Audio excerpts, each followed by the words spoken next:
Now we're going to move on to the research and development team. Meet Brandon.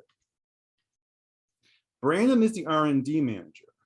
He has a team of 20 engineers and support staff, both doing R&D and drone design.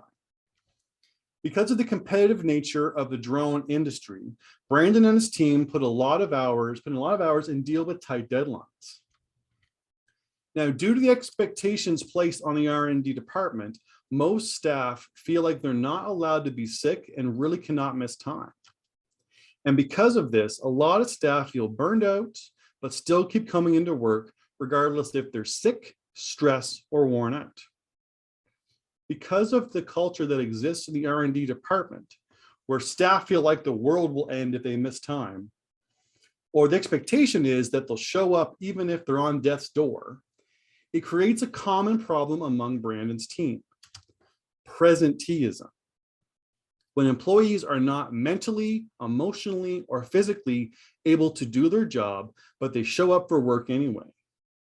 This is when people show up even though they're not going to be very productive or may not have the mental focus or clarity to be effective.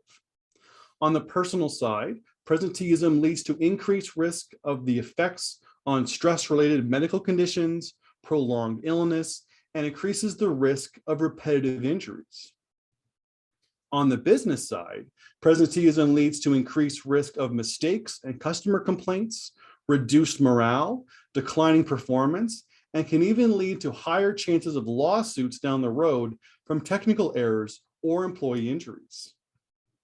Now, on top of all that, there's also a direct financial loss due to productivity. The lost productivity of presenteeism is at least 7.5 times greater than the productivity loss from absenteeism, reaching about 22.5% of an employee's salary. So again, let's run the numbers.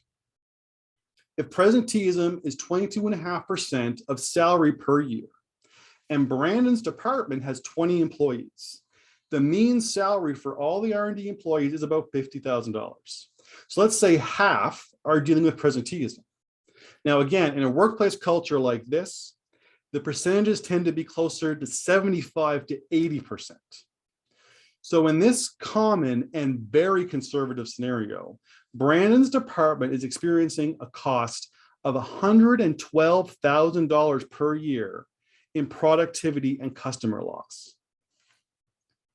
So presenteeism often causes chronic absenteeism and can also have major effects on the workplace. It can cause employees to look for new opportunities. It can cause good employees to turn to apathetic employees. And employees can feel that their employer thinks of them as disposable.